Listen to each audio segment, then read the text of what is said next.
Доброго дня, добрые люди! Вот мы с вами и собрались, чтобы посидеть и обсудить майский выпуск Бурды.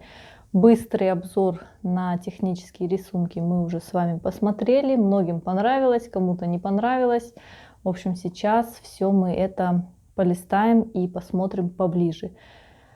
Еще где-то два выпуска мы будем листать бумажную версию журнала, а дальше, наверное, последуют какие-то альтернативы, потому что, как я уже говорила, в середине февраля я отказалась от продления подписки на журнал. Я журнал выписывала, ну и до сих пор еще выписываю, и моя подписка заканчивается где-то летом.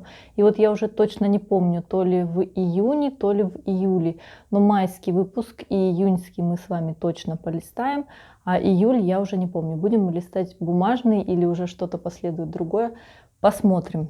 Сделала я это исключительно из-за того, что мне не хватает места для хранения этих самых журналов. Ну и достаточное количество журналов у меня собралось, чтобы шить без остановки и выбирать каждый раз новую модель. Теперь буду покупать только некоторые выпуски, если мне понравится содержание номера.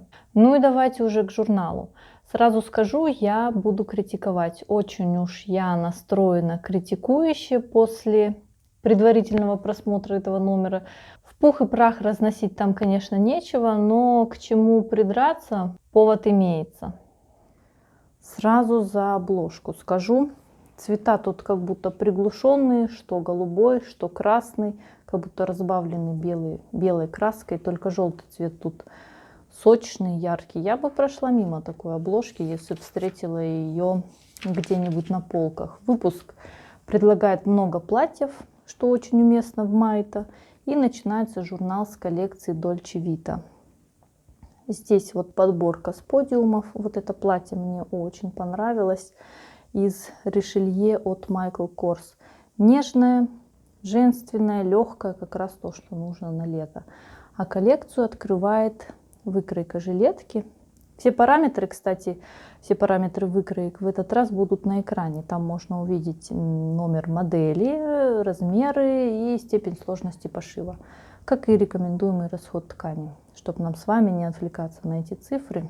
Итак, жилетка без застежки, без карманов. Не могу сказать, что укороченная, но достаточно короткая, с пояском. Лаконичные стильные лацканы, похожие на хвост ласточки. Обычно их можно было бы назвать заостренными, но тут вот этот самый острый угол скруглен, поэтому не заостренные. Жилет из хлопкового твила на подкладке с пояском, шлевками и выточками по груди. Кстати, еще рельефные швы при желании дадут возможность посадить вещь плотнее по фигуре, потому что жилет совсем почти не притален. Не совсем понятно, как носить этот жилет. Вариант на голое тело отпадает, потому что он недостаточно закрыт. С рубашкой или блузой, если то тут плечо слишком широкое для свободного рукава рубашки, утяжелит линию плеча. Под жакет поддеть тоже сомнительно. Вот только с топом на бретелях и гольфом разве что. Одним словом, вещь без широкого спектра применения, хотя стильненькая вещица. Следующая модель — это платье с американской проймой и застежкой по переду. Очень красивый принт на ткани. Хоть и кричащих цветов нет в палитре, но принт притягивает взгляд. Кстати, была уверена, что сшито платье из хлопка, но тут стоит, что полиэстер в описании. В целом изящное, милое платье. За счет рюши по застежке в верхней части платья добавляется романтичность, но без перегиба. Воротник на стойке уравновешивает эту конструкцию. То есть платье не западает в совсем такой уж романтизм. У платья еще выточки по груди, отрезная планка в качестве застежки, юбка по линии талии заложена в складки, и все это венчает поясок, рисуя правильный силуэт. Платье совсем летнее и нужное в гардеробе. С брошкой они тут переборщили, как по мне. Но это имеет место быть, хотя без нее образ более легкий и свежий, как ветерочек. С розочкой как-то душновато по восприятию, но это дело вкуса. Рядышком топ с рукавом 3/4 из решелье или из шитья. Тут у меня сразу вопрос к вам. Ткань с кружевом решелье и ткань шитье. В чем отличие? Есть принципиальная разница, потому что поисковик мне выдает одинаковые картинки на оба запроса.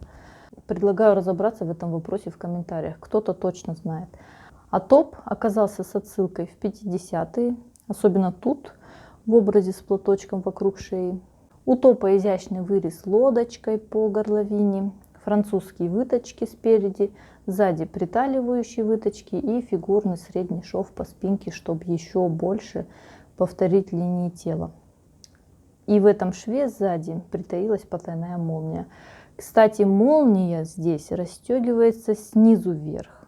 Можно это использовать, чтобы слегка приоткрыть часть спины. Внедрять такой топ можно в различные образы. Джинсы можно сменить на брюки палаццо, на прямые брюки, на юбку любой длины, любого объема. Ограничений нет. Топ действительно универсален. Дальше платье из сатина. Интересный крой у платья. Мне оно напоминает традиционное китайское платье. И принт, и рукавчик, и воротник, все в китайском направлении. Давайте разбираться. Платье отрезное по линии талии, с цельнокроенным рукавом, потайной молнией сбоку и шалькой на запах по воротнику. Выточек нагрудных мы тут не видим, потому что они в шве стачивания полочки и шальки. А расход такой большой, потому что расклешенная слегка юбка кроится по косой. Нарядное, красивое платье. Если оно еще и удобное, то цены ему нет. Про удобство сразу подумала, потому что не уверена, что с такими рукавчиками удобно двигать руками. Но в целом элегантное платье на любой возраст. И длина идеальная, и моя, кстати. Я люблю такую длину. И снова топ, уже не из шитья, а из льна и шорты в комплект. Кстати, я вспомнила, что видела очень похожий топ в журнале за 99 год. Такой привет из прошлого. Там топ был из вязаного трикотажа, ну а здесь не из растяжимых тканей он нам дается. Поэтому выточки спереди и нагрудные присутствуют. А с шортами этот топ смотрится не избито и задорно, я бы даже сказала. Здесь и кроссовки подойдут, и босоножки, даже вьетнамки вполне впишутся. Шорты, кстати, незамысловатые, самый простой крой. Просто карманы с подрезным бочком, просто сзади выточки, просто приточной пояс и гульфик. Гульфик, наверное, это единственное, чему нужно будет уделить внимание. Вот смотрю вот на эти заломы по рукаву, вот здесь на шортах, и лишь убеждаюсь в своей нелюбви к льну. Хотя цвет тут благородно серый, очень красивый. А тут самое классное платье номера. На фоне оверсайзов и трикотажей. Это вот как свежая идея. Хотя это платье, вернее конструкция верха относительно недавно уже была. У меня даже есть этот выпуск, и я купила тогда журнал именно из-за этой модели. Легкая, нежная, свежая. Очень хочу такое платье. Здесь платье на рост ниже среднего, то есть на низкий рост. Но изменения по росту тут сделать несложно. Добавить длину бретели и, если надо, добавить длины по талии. Тут платье сшито из сирсакера. Значит, это совсем прохладное такое летнее платье. Сирсакер — это нерастяжимая ткань, и поэтому я бы добавила пояски в боковых швах, чтобы точнее подчеркивать талию. Я знаю, что стабильные ткани не просто сажать плотно по фигуре, да и неблагодарное это дело. То похудеешь, то наберешь прям вот парочку сантиметров, то попьешь, то поешь, и это все сразу отражается на комфорте и посадке. А если сшить слегка со свободой и пояском регулировать, то эти страдания сводятся на нет. Отличное платье, ставлю его в очередь на пошив. Здесь у нас вот такая блузка из вискозы с интересным элементом в виде цельнокроенной завязки на талии.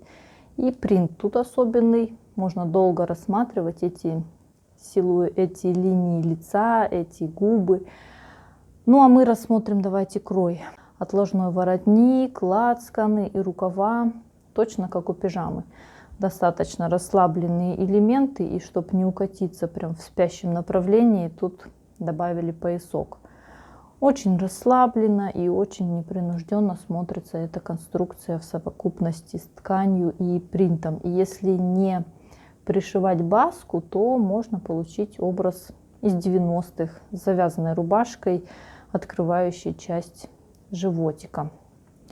Рядом брюки на высоких, с высокой посадкой из растяжимого денима. Длина 7/8, мини-разрезы с двух сторон на каждой штанине по низу. Сбоку карманы, сзади выточки, приточной пояс, шлевки и ремешок с бантиком. И молния в боковом шве. Эта выкройка у меня будет как основа для узких прямых брюк. Так как это выкройка на высоких, как раз метка колена должна быть на месте. Буду вытягивать длину, занижать посадку. Моя юность пришлась как раз на нулевые, и мы все ходили с заниженной посадкой. И, наконец, это снова стало актуально. Дальше. Иллюстрированный пошив платья 102. Так, здесь детально о том, как обработать воротник на стойке и приточную планку. Следующая коллекция про разнообразие цветов офисной одежды. Советуют оставить черно-белую палитру и брать курс в разнообразие. Здесь мы видим уже в третий раз топ 118 уже из хлопка, что бесповоротно дает понять, что выкройка подойдет для любой ткани и для любого образа, собственно. Такая лаконичная стильная база. Рядом модель тоже встречалась нам в виде блузы, и на мой взгляд эта выкройка больше идет к платью, чем к блузе. Завязки тут совсем не утяжеляют образ, который очень напоминает силуэты 70-х. Консервативность, строгость, статность. Офисный дресс-код другого и не предполагает. Далее платье с шалевым воротником, уже совсем без китайского налета. Платье сшито из твила припыленно-красного цвета. Конструкцию модели мы с вами уже обсудили. Крой и цвет достаточно сдержанные, что и позволяет надевать такое платье в офис. Отлично представляю жакет поверх, туфли. Хотя кроссовки и бомбер тоже вполне подойдут. Можно сказать, платье холст. Надеваю и рисую любое настроение. Рядом выкройка брюк, и, собственно, сами брюки. Прямые широкие брюки с широкими подворотами по низу, карманы с подкройным бочком, сзади выточки, спереди молния с гульфиком и шлевки по поясу. Пояс не совсем обычный. Тут понятно, что он приточной и вот с такой юбочкой кверху, что для меня является сомнительным элементом. На себе я бы это ощущала как помеху. Но и удобство в этом поясе есть. Дело в том, что внутри пояса продета широкая резинка. Это очень удобно, особенно если ткань без эластана. На следующей странице незамысловатая юбка из хлопка, скроенная по косой. Черная юбка-карандаш для офиса — это, конечно, классика, но весна есть весна. Весной даже вот юбки распускаются и расцветают. В пошиве юбка почти несложная. Хлопок по косой кроится легко. Единственное, подгибка низа потребует аккуратности. Но московский шов, думаю, должен безупречно решить этот вопрос. Рядом жилетка из денима нежно-сиреневого цвета. Надета уже поверх блузы с объемными рукавами. И, казалось бы, это идеальный шанс посмотреть, как сядут плечи. Но для выпуска выбрали фотографию, где модель с поднятыми руками. Может, совпадение, конечно. Я, кстати, в прошлый раз не сказала, что по пройме в качестве декоративного элемента добавлен то ли клапан на пуговицы, то ли отлитная кокетка. По сути, эта деталь похожа и на то, и на другое. Но вот как назвать, я точно не определилась. И в качестве заключительного элемента офисного гардероба в коллекции выступает комбинезон. Здесь он выполнен из триацетата. Комбинезон с уже знакомыми по прошлому выпуску кулисками и завязками по талии. У платья такая кулиска была. Полочка у него на запах. От плечевого шва защипы и сзади застежка на пуговицу. Сложив вот таким образом натюрморт, и вот здесь на фотографии нам подсказывают, что в этом комбинезоне должно быть удобно ездить по командировкам. Сверху надеть строгий жакет, и бизнес-леди готова. Ярко, удобно, и дресс-код соблюден. Здесь еще раз можно посмотреть, как выглядит жилет. И, на мой взгляд, свободные рукава блузы сюда вот не идут. Нужны либо голые руки, либо все-таки обтяжечка. Вот такая раскладка еще есть с хлопковой юбкой. Можно собирать абсолютно различные образы. И дизайнерское платье-кафтан от Марселя Остертаг. Совсем простой у него крой, и по сути тут даже размеры не сильно важны. Весь фокус в деталях и в выборе ткани. Пластрон выполнен из хлопка, само платье из лиоцелла, и еще есть полоски из шитья и кружева для отделки. Вот эти полоски, это полоски из шитья. На мой взгляд, это свободное, интересное платье для лета, совсем его несложно шить. Подойдет большинству типов фигур и даст ощущение себя на подиуме. Тут предлагают не привязываться к тканям и цветам оригинала и подобрать свой вариант. Например, как вот здесь. Выбрали белый хлопок, кружево мадейра черного цвета, кружево из тюля черного цвета и синий сатин с лебедями. Сатин с эластаном, что делает ткань более струящейся. А так это 95% полиэстера. Вот за 18 евро. Можно взять, конечно, шелк, но там уже 30 евро метр. Так, следующий раздел с моделями посвящен ожидаемому жаркому сезону. И на этом развороте уделено внимание мужским деталям в женской одежде. Сейчас разберемся, что же тут мужского. Шорты мужского цвета и мужского кроя очень стильно дополняют образ на модели. Шорты сшиты из смеси льна и вискозы, и можно категорически заявить, что они могут быть самыми удобными и самыми носибельными шортами на лето для тех, кто носит шорты. В них не жарко, они мягкие, и немаркий цвет позволяет чувствовать себя в них еще более расслабленно. Еще одни брюки с баской наоборот. Я уж не знаю, как эту деталь назвать. Тут их дополнили мужским ремнем, и это никак не отразилось на женственности. В смысле, ее не стало меньше. Расслабленные льняные широкие брюки летом сослужат добрую службу. Не могу обойти стороной эту баску. Давайте поговорим о ней. Как мы все знаем, лен не очень стабильная ткань, и вся вот эта вот юбочка смялась тут и топорщится на фото. Это меня и насторожило сразу, когда я увидела эти брюки. Эту деталь либо проклеивать, либо делать уже, либо вообще от нее отказываться. Материалу все-таки сложно стоять вверх, все стремится вниз, такие уж у нас законы природы. На этом развороте у нас комбинезон сразу бросается в глаза и блуза на основе выкройки этого самого комбинезона. Блуза сшита из хлопка с ярким актуальным принтом полоска, яркой поперечной кулиской подчеркнута талия, и консервативный запах не отвлекает ни от чего внимания. Незамысловатая блуза позволит выглядеть в жару элегантно и интересно. Ну и комбинезон мы уже обсуждали. Тут он сшит из вискозы с тропическим принтом, что сейчас как раз тоже актуально.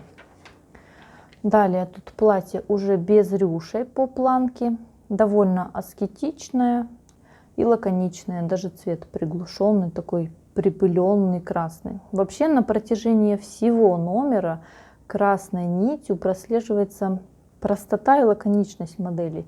Не простота пошива, а вот именно простота линий. Кто шьет себе и повседневный гардероб, оценит эти модели, скорее всего. Хотя мне выпуск, ну так, я шью весь гардероб свой сама, но если бы не выписывала этот журнал, то этот выпуск я бы не купила.